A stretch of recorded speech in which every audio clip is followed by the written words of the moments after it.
자, 백라이트가 났나? 밝기가 저게 났네. 자, 설명을 할게요. 우리가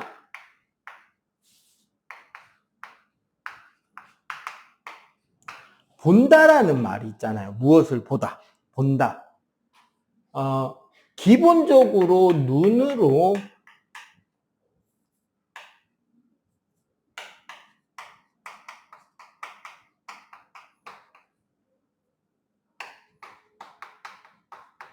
어떤 물체가 있다는 걸 인식하는 것을 우리가 본다라고 하는데, 이 행위의 제일 중요한 건 광원입니다.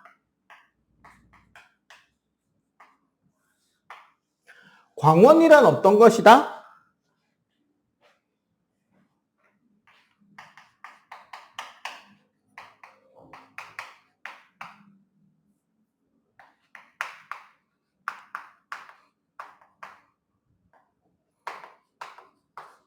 스스로 빛이 나는 물체를 우린 광원이라 그래. 그럼 어떤 게 있느냐? 일단 이 교실 안에 광원이 뭐가 있죠?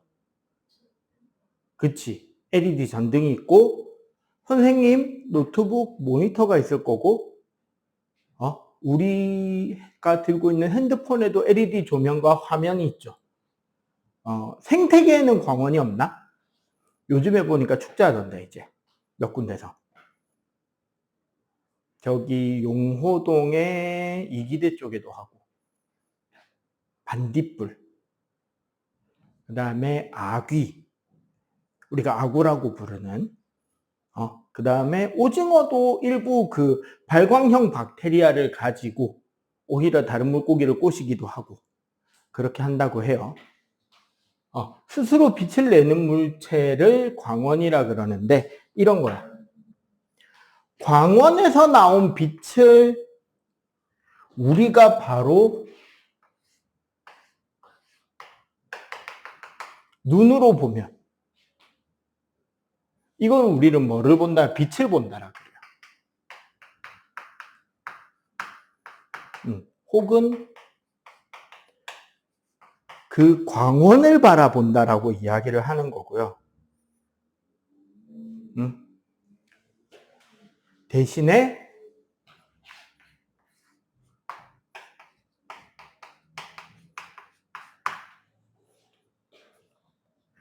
광원에서 나온 빛이 물체에 반사돼서 우리 눈으로 들어오는 경로도 있겠죠.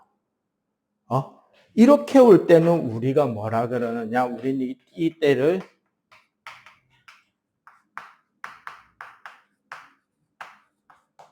물체를 본다라고 합니다.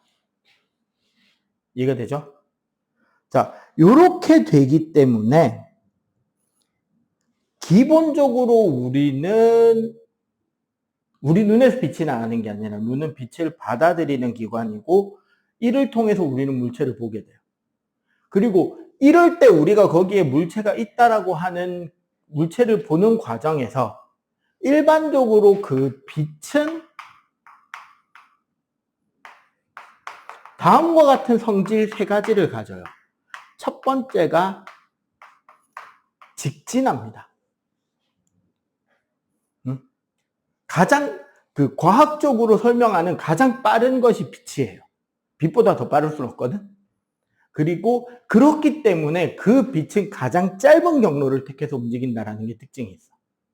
그리고 이 직진에 의한 경로에 대한 설명이 우리 반사와 굴절이라는 걸 배울 거고요. 그리고 색에 대한 개념으로 우리는 빛의 합성을 배우는데 사실은 여기에는 시간이 되면 분산도 같이 가르쳐 줄 거예요. 알겠지? 아마 선생님 생각에 우리가 빛은 빛과 파동 합쳐서 2시간? 2번에 나가서 나가질 거야. 아마 색깔 부분을 내가 다음 주로 밀 확률이 큽니다. 알겠죠? 자, 그러면 빛의 반사. 반사라는 것은 빛이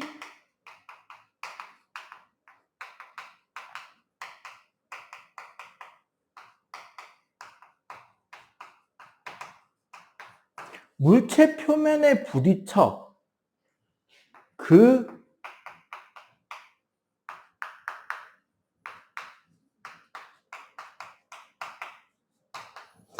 경로가 되돌아 나오는 것을 우리가 반사라고 하고요. 이 과정에서도 아까 말한 최단거리에 대한 개념이 적용이 되기 때문에 중등에서 이 이야기는 안 나올 겁니다. 이런 걸 생각해 보자고. 이런 아주 잔잔한 호수가 하나 있고요. 연못이나. 연못 반대편에 이렇게 우리는 가로등이 하나 막 빛을 내고 있어요. 우리는 연못 반대편에 서서 연못에 비친 가로등을 바라본다면, 연못에 비친 가로등이에요. 어떤 경로를 택해야지 가장 짧은 경로를 택할 거냐라는 거지. 그러니까 여기서 출발해서 요 직선상에 한 점을 찍고 우리 눈에 들어오는 경로가 가장 짧아지려면 어떻게 선을 그으면 될까요? 그러니까 그렇게 끌 때 각도를 어떻게 잡을 거냐고. 한가운데 여기 저기 어디가 가장 짧은 경로가 될 거냐, 이거예요. 우리 사람의 눈을 그대로 대칭이동시키는 거예요. 여기로 대칭이 됐죠. 그러고 나서 광원에서 대칭이동된 눈까지 직선을 긋는 거야. 그러면 요 점에서 이렇게 그었을 때가 가장 짧은 경로. 그지? 짧아 보이죠? 이렇게 그으면 어떤 특징이 나타나느냐? 여기 우리 빛이 반사된 위치 있잖아요. 그 점을 지나는 수선을 하나 긋잖아요. 이렇게 수직선을. 이렇게 수직선을 그었을 때 이 선을 우리는 법선이라고 하고요. 자, 이렇게 법선이 그어졌을 때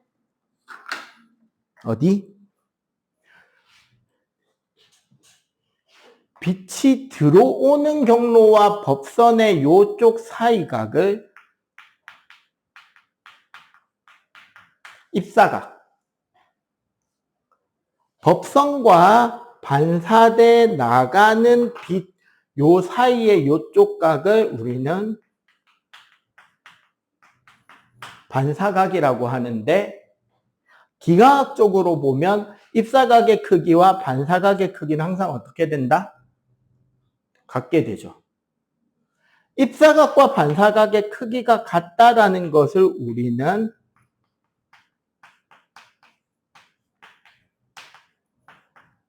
반사 법칙이다라고 이야기를 합니다.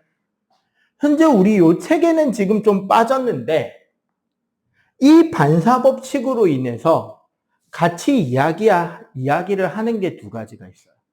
뭐냐면,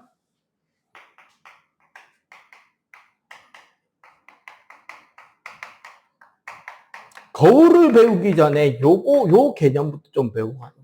정반사, 난반사, 그리고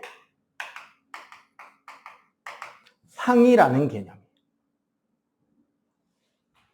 정반사는 간단하게 말하면 물체의 표면이 아주 매끈할 때 일어나는 게 정반사야. 난반사는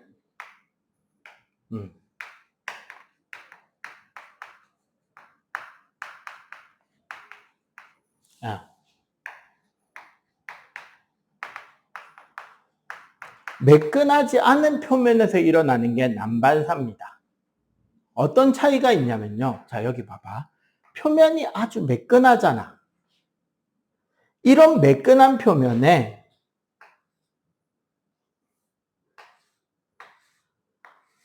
나란하게 빛이 들어온다면, 나란한 빛이 이렇게 입사를 한다면 법선이 나란하게 설 거 아니야. 표면이 매끈하니까. 그럼 어떻게 된다? 반사돼 나가는 빛도 그대로 나란하게 나가겠지. 반사법칙을 적용해서. 그죠? 대신에 이렇기 때문에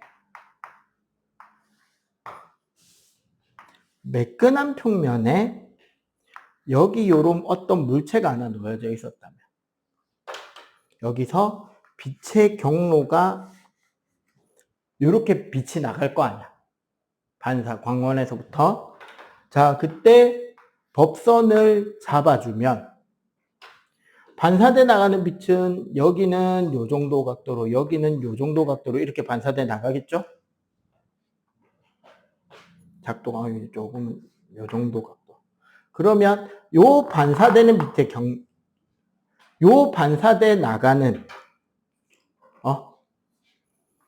이 반사 빛의 경로 역선, 여기 요 반사돼 나가는 빛의 경로 역선을 추적하면 여기서 만나지. 그럼 어떻게 되느냐? 여기에 생기는 이 모습이 상인 거예요. 마치 이게 호수에 비친 저 가로등이라는 거지. 여기에 물체가 있어서 그 빛이 직선으로 나가는 것처럼 보이게 될 때 우리는 얘를 상이라고 하고 비쳐 보이는 모습이라고 합니다. 그러니까 거울 속에 있는 네 모습 있지. 그게 얘인 거죠. 영어로는 이미지라 그러죠. 오케이? 근데 봐봐. 매끈하지 못한 울퉁불퉁한 표면이면 어떻게 되느냐? 빛이 나란하게 들어온다고 치면 이때는 법선을 어떻게 그리느냐가 중요하겠죠. 표면이 울퉁불퉁하니까. 빛이 닿은 장소의 접선이 각 위치의 표면의 역할을 하는 거야. 그러면 각각의 법선이 여기는 이렇게, 여기는 이렇게, 여기는 이렇게, 여기는 이렇게 법선이 생긴다. 그럼 반사돼 나가는 빛은 여기서는 대충 뭐 이렇게 나갈 거고, 여기서는 이렇게 나가니까 막히겠지? 여기는 요 정도로 나갈 거고, 여기는 이렇게 나가겠죠. 빛이 어떻게 돼? 나란하게 안 나가지지. 이렇게 지 마음대로 막 흩어지면서 빛이 나가게 되는 걸 우리가 난반사라 그러고, 난반사하는 경우의 특징은 상이 맺히지 못한다가 핵심인 거지. 뭐 하나 물어볼게요. 극장 가본 적 있죠?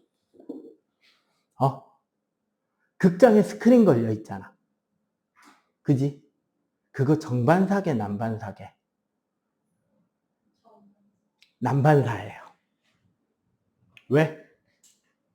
모든 면에서 모든 방향으로 완벽하게 난반사를 해줘야 극장 맨 앞줄에서 이렇게 거의 드러누워서 위를 보고 있는 사람이나 극장 맨 뒷줄에서 이렇게 턱 깨고 밑을 아래로 내려다보는 사람이나 똑같이 영화관 화면을 다 잘 볼 수 있겠지. 정반사라 생각하면 그런 생각하면 돼요. 스크린 대신에 정말 큰 거울을 한 장 걸어 놓으면 어떻게 될까? 그치? 각도마다 보이는 곳이 다르고 그 부분은 되게 눈부시겠죠. 그럼 영화가 보일까요? 네, 그게 정반사인 거예요. 그래서 정반사와 난반사가 이렇게 다르다는 거 간단하게 설명을 좀 했는데 오늘도 노트 안 가져왔네. 내가 노트 좀 가져댕기랬지. 필기할 거 책에 있는 것보다 더 할 거라고. 자, 굴절.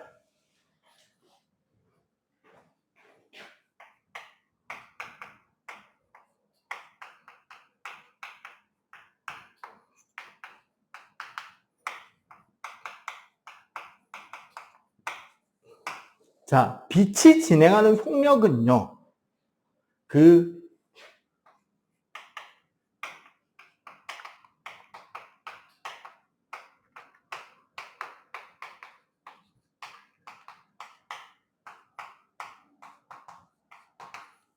그 통과하는 물질에 따라서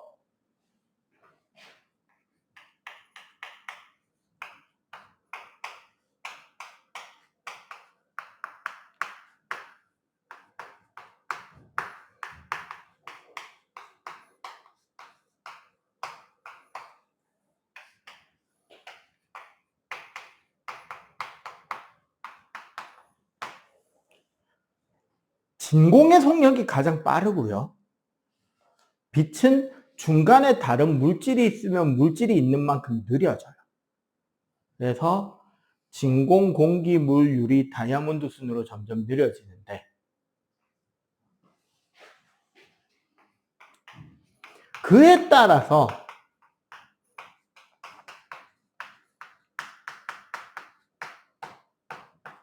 빛의 진행 경로는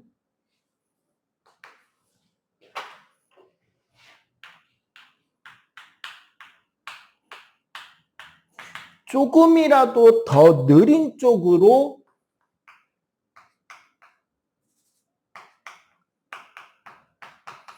꺾이게 됩니다.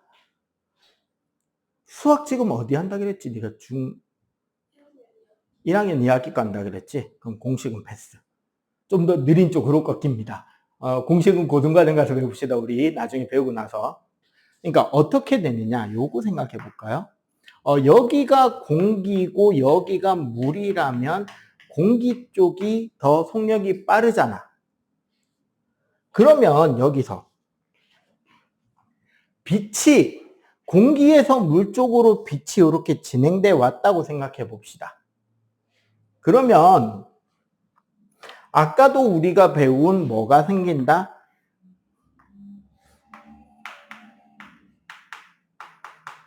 법선이 생길 거고, 그지?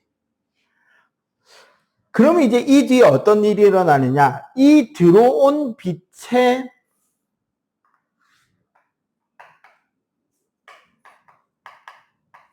일부는 반사돼 나가는데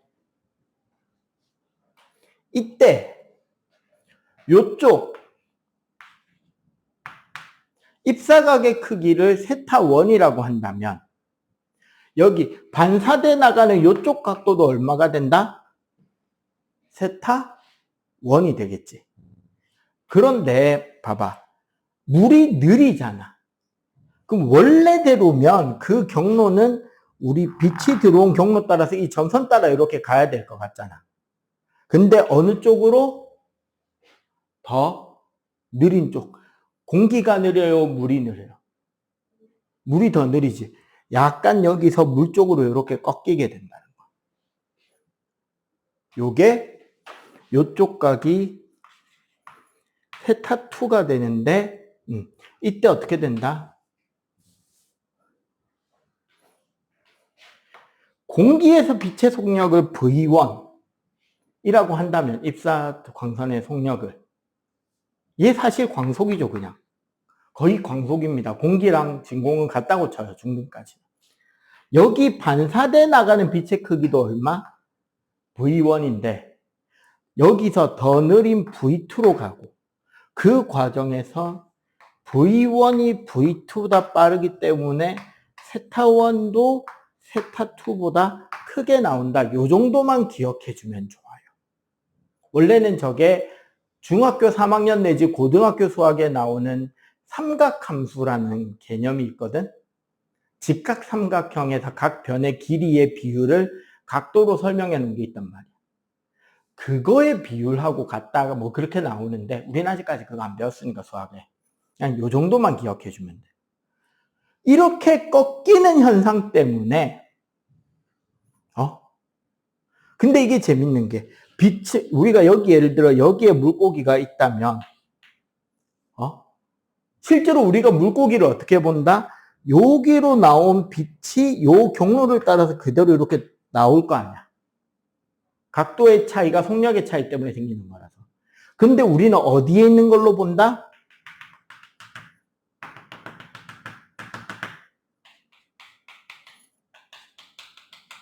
여기 선생님이 빗금친 가상의 물고기 있지. 여기에 물고기가 있는 걸로 보인다는 거예요. 6학년도 그거 가죠. 그 생존 수영. 너희들은 학교 어떤 수영장으로 갔어? 그 유아 전용 얕은 풀장만 있는 데를 갔어? 아니면은 뭐 구청이나 교육청에 사는 좀 크고 깊은 데도 있는 수영장 갔어? 깊은 데 있는 데 가지. 그러면 코치가 깊은 데 못 들어가게 하죠. 깊다고. 들어가게 해줬어? 보통 잘 못 들어가게 하던데, 저학년들은.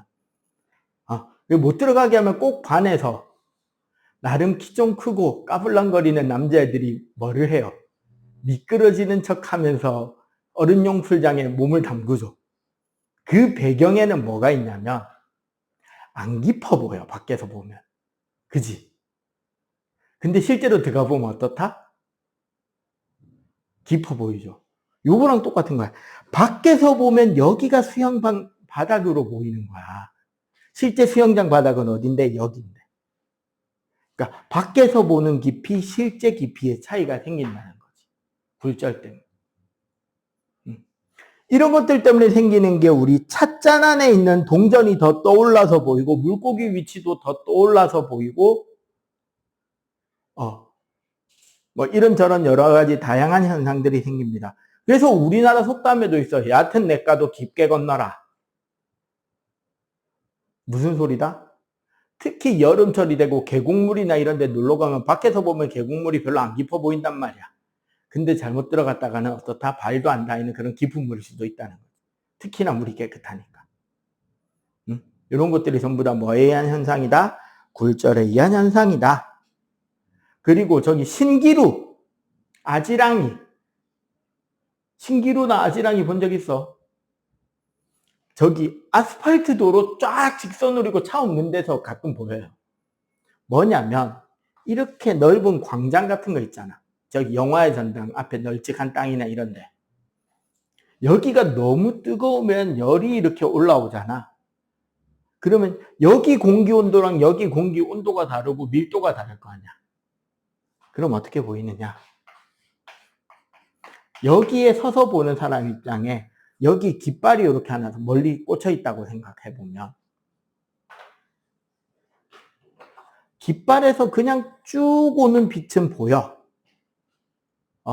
근데 깃발에서 나온 빛 중에 이게 밑으로도 반사돼 나간 빛이 있을 수 있잖아.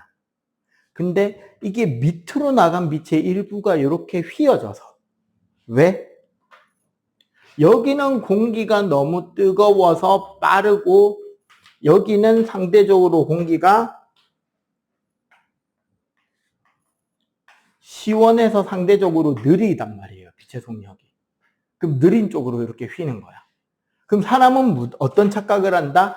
이 휘어 들어온 빛이 마치 여기에 깃발이 있고 얘가 물에 비쳐서 일렁일렁 하는 것처럼 보이겠죠. 공기가 일렁일렁 거리고 있으니까. 이게 아지랭이고 이게 신기루입니다. 그러면 특히 사막에 목마른 여행자라면 저기 멀리 있는 선인장이 마치 물에 비친 것처럼 막 흔들흔들거리고 있어요. 선인장 뚜렷한 것도 보이고 밑에 반사된 것도 보여. 저기에 호수가 있구나. 가면은 갈수록 계속 도망가겠지. 맞지? 이런 걸 우리는 신기루라고 해요. 오케이? 일단 요것만 빠르게 정리를 좀 합시다.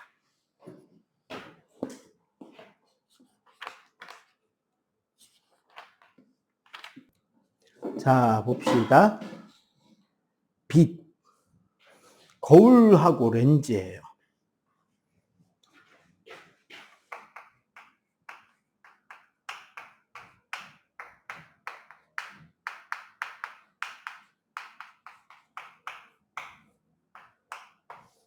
자, 거울은 크게 평면거울과 구면거울이라는 걸로 바뀌거든. 그래서 평면거울은 뭐냐?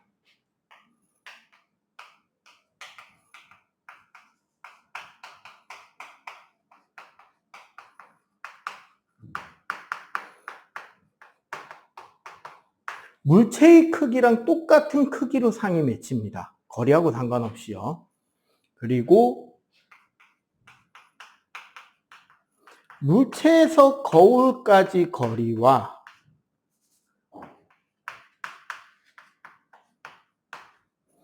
거울 속에 비치는 상가지의 거리가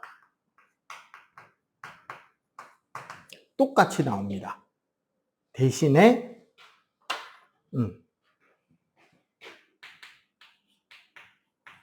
보통 우리가 좌우 반전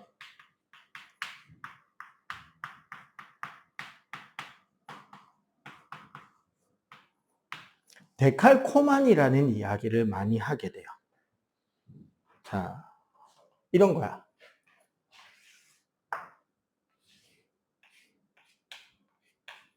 우리가 어떤 거울 앞에 서 있다고 하자고.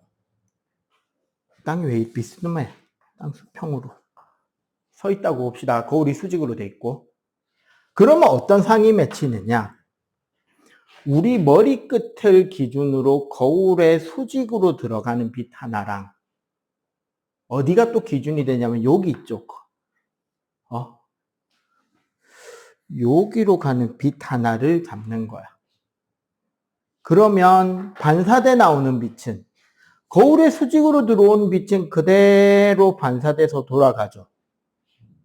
그지? 그런데 거울의 중심을 비춘 빛은 반사 법칙에 따라 이렇게 반사돼 나갈 거 아니야.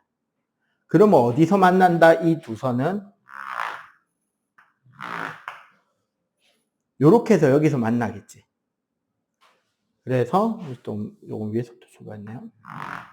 그래서 여기에 왜 대가리가 커?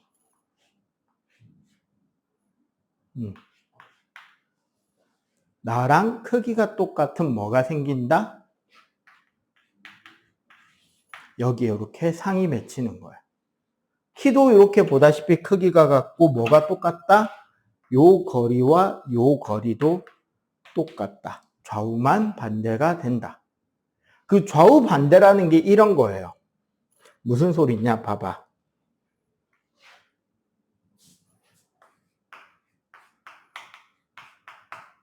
과학이라는 어떤 글자가 있잖아. 이게 만약에 여기에 거울이 있다면 어떻게 비쳐 보이게 된다?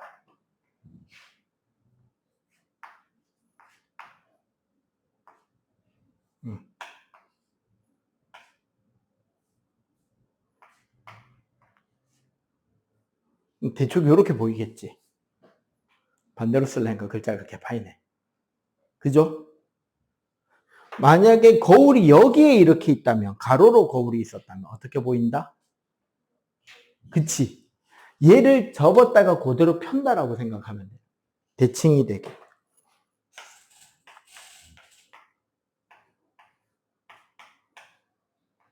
요렇게 글자가 나오겠죠. 대충. 요런 이야기를 하는 거고요. 우리는 평면 거울 어디에 있죠? 보통 손거울, 들고 다니는 손거울, 그 다음에 화장대나 화장실에 거울 있지. 또 시험 문제로 제일 많이 나오는 건 자동차입니다. 자동차에 있는 평면 거울은 바로 우리가 후방 거울이라고 부르는 그 운전석 옆에 여기 달려있는 거울 있잖아. 운전하는데 보면 여기 거울, 아빠가 뒤에 차 오는지 본다고 여기 보는 실내에 있는 거울 있잖아요. 걔가 평면 거울이에요. 오케이? 이것 때문에 요즘에 앰뷸런스 앞쪽에 어떻게 돼 있다? 글자가 좌우가 반대로 적혀있지. 왜? 그럼 거울에 비춰보면 어떻게 보인다? 똑바로 보이겠죠. 긴급출동 119가. 두 번째,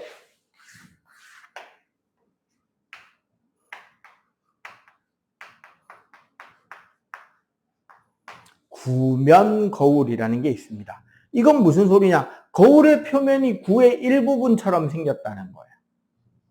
기본적으로 구면 거울은 오목 거울이 있습니다. 오목 거울은 거울의 안쪽 가운데 부분이 좌우보다 얇은 이렇게 움푹 들어간 형태의 거울이 되는 거예요. 얘는 그러면 빛이 어떻게 되느냐? 요 거울 여기를 중심축으로 볼 때,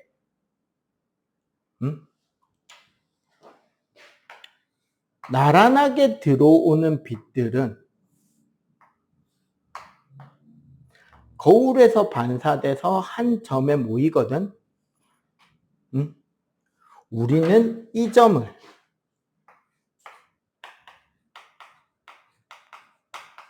초점이라 그래요. 이 모이는 점을 초점이라고 하는데, 이 초점이 되게 중요한 게, 봐봐. 나란하게 빛이 들어온 빛은 초점에 모이죠. 그럼 만약에 광원을 초점에다가 갖다 놓으면 어떻게 빛이 반사돼 나갈까? 나란하게 나가겠지. 이처럼 뭐 한다? 오목거울은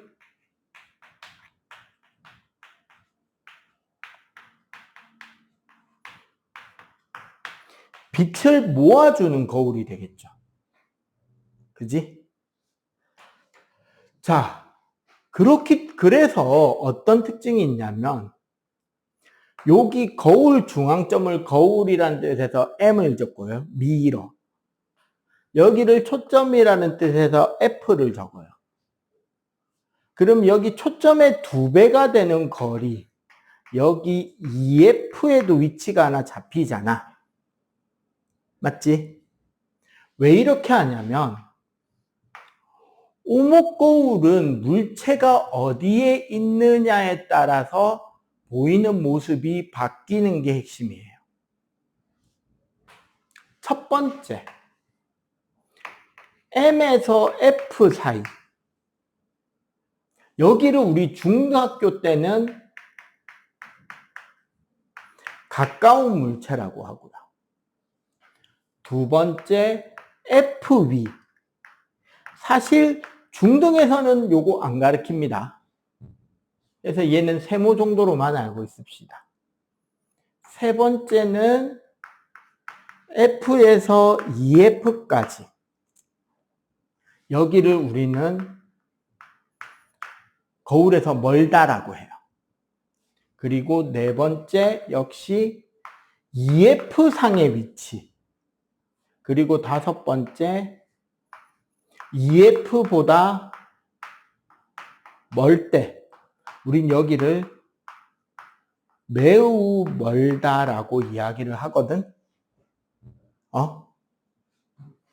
이때 어떤 상이 생기느냐? 가까운 곳에서는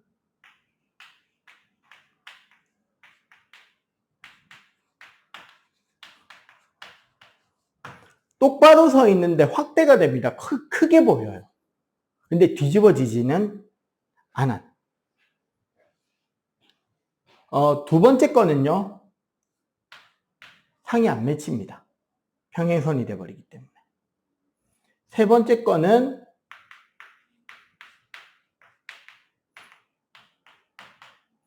뒤집어진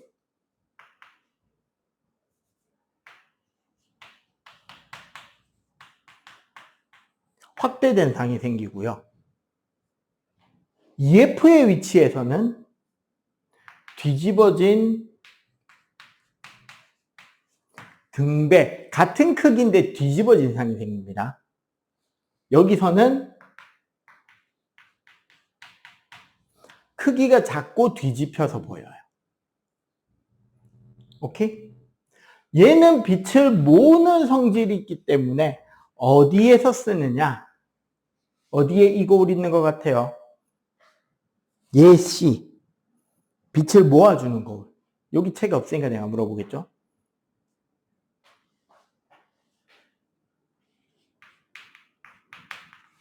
의사가 씁니다. 특히 치과, 이비인후과. 그 의사 선생님 여기 목에 걸고 있거나 이마에 차고 있는 동그란 거울 하나 있잖아. 그게 오목 거울이에요. 두 번째, 자동차의 라이트, 즉 우리 손전등 안쪽에 얘가 들어있어요. 아까 말했지, 광원, 초점에 광원을 설치하면 빛이 한쪽으로만 쫙 뻗어나간다고. 응? 그리고 또 현미경의 고배율 반사경.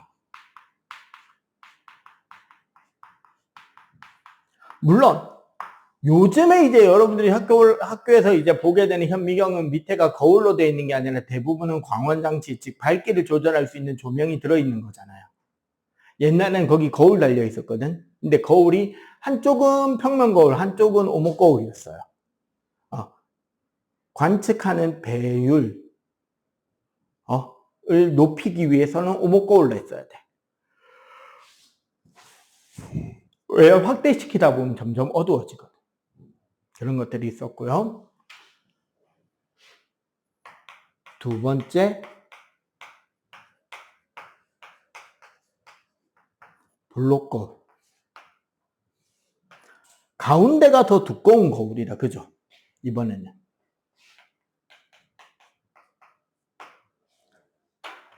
이 블록 거울은 단순합니다. 광축에 나란하게 들어온 빛에 대해서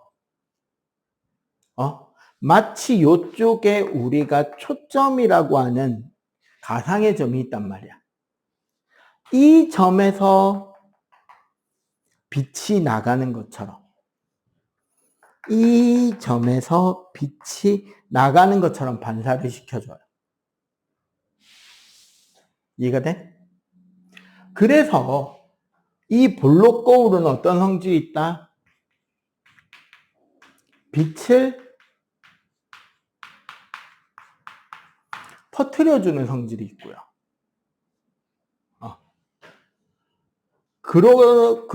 그런 과정에서 어떻게 생기느냐?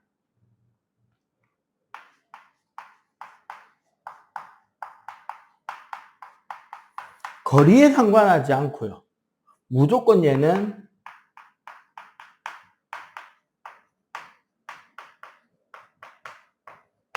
똑바로 서 있는 축소된 상이 보입니다. 그래서 어떻게 되느냐? 아유 다리야. 우리 자동차의 그 사이드 미러 있죠? 측면 거울.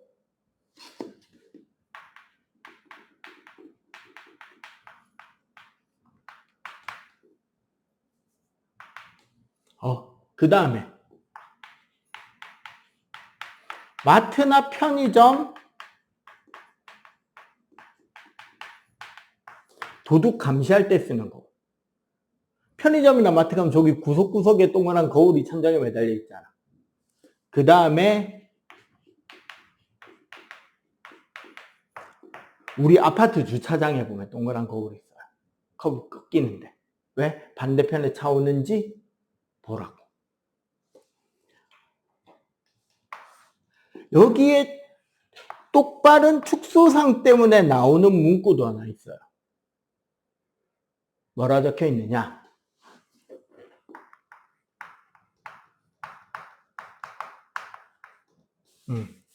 실제 물체는 보기보다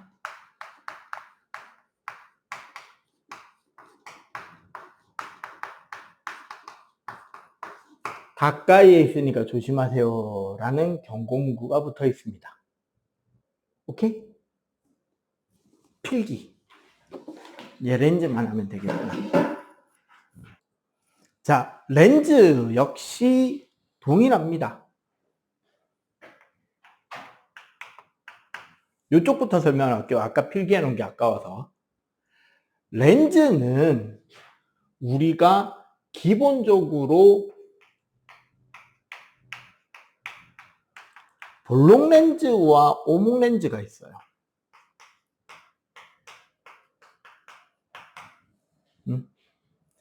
볼록 렌즈는 말 그대로 가운데가 두꺼운 렌즈야. 근데 아까 우리 굴절을 이용하는데 어느 쪽으로 꺾인다 그랬어요? 빠른 쪽으로 꺾여? 느린 쪽으로 꺾여? 느린 쪽으로 꺾이죠. 공기랑 유리 중에 어디가 더 느려? 유리가 더 느리죠. 그럼 유리가 두꺼우면 더 느려지겠네? 그지? 그래서 어떻게? 볼록 렌즈는 나란하게 들어오는 빛은 어디에? 초점을 향해 꺾여 들어갑니다. 이때 요 거리를 우리가 초점 거리라고 하고요. 그거만큼 떨어져 있는데 가상의 마이너스 F와 마이너스 2F 위치를 잡게 되는 거지. 그리고 볼록 렌즈에 의한 상은 물체가 여기 있냐, 여기 있냐, 여기 있냐, 여기 있냐, 그것보다 먼 곳에 있냐에 따라서 요 상이 생깁니다. 그러니까 볼록 렌즈가 뭐랑 비슷한 상이 생긴다라고 생각해도 된다?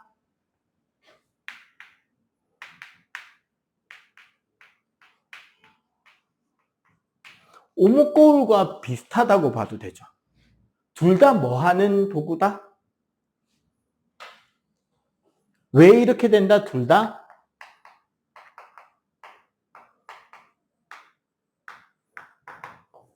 빛을 모아주는 도구자. 그래서 둘 다 똑같은 형태의 상이 맺히는 거야, 거리에 따라. 오목 렌즈는 좀 더 위에다 넣을까? 오목 렌즈는 생각해보면 렌즈 가운데가 얇고 좌우가 두꺼워요. 그럼 어느 쪽이 더 느려? 가운데가 느려? 좌우가 더 느려? 그치? 위아래 좌우가 더 느리잖아. 그래서 오목 렌즈는 나란한 선에 대해서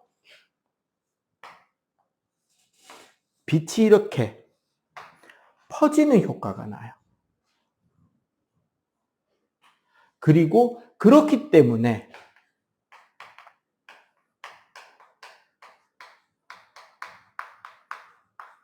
빛을 퍼뜨린다는 점에서 뭐랑 거의 같은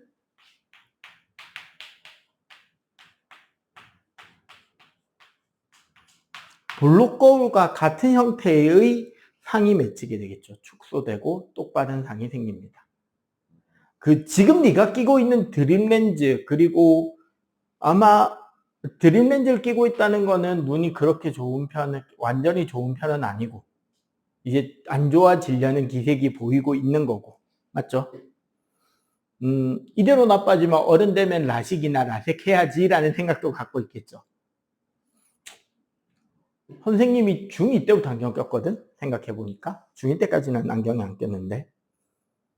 지금 이제 쭉 계속 안경을 끼고 살고 있다가 요즘은 이제 슬프게도 노안이 와서 집에서는 안경을 벗고 살아요. 밖에 나올 때만 끼는데. 우리 사람의 눈에 대한 이야기를 좀 할게요. 동그랗습니다. 어이씨, 왜 원시를 애를 만들고. 이렇게 이제 신경다발이 빠져나가는 곳이 있고요.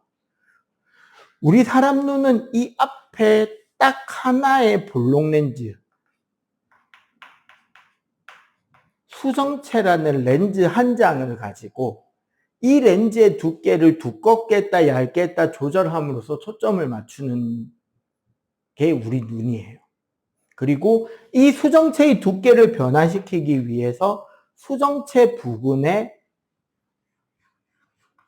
수정체를 둘러싸고 있는 근육 덩어리가 있거든요. 눈을 뺑 돌아서 수정체 옆에. 이거를 우리는 선모체라 그러고, 선모체와 수정체는 이렇게 앞뒤로 이중으로 힘줄이 연결되어 있어요. 그래서 수정체가 이게 쫙 수축하면서 잡아당기면, 그러니까 선모체가 수정체를 잡아당기면 오히려 수정체가 앞뒤로 당겨져서 두꺼워지고 힘을 빼면 얇아져요. 한번 느껴볼래? 이거를 극단적으로 잘하는 사람들이 몽골 사람인 거야. 잘 봐봐. 여기에 선생님이 별표를 하나 그려볼게요. 한쪽 눈 감고, 자, 반대편은 눈앞에 이렇게 손가락을 들어 한 요 정도 거리로. 그리고 요 손가락을 별 옆에 갖다 대고 손가락을 받다가 별을 받다가 왔다 갔다 해보세요. 언제 눈 아래 힘들어가? 그치, 손가락 볼 때 힘들어가지. 그게 뭐냐면 지금 손모체가 빡 수축해가지고 수정체를 쑥 올리는 거야. 그리고 이 위에 우리가 눈동자라고 알고 있는 홍채라는 조리개가 이렇게 덮여 있고요. 여기가 되게 중요한 거잖아. 이 위를 덮어주는 보호벽인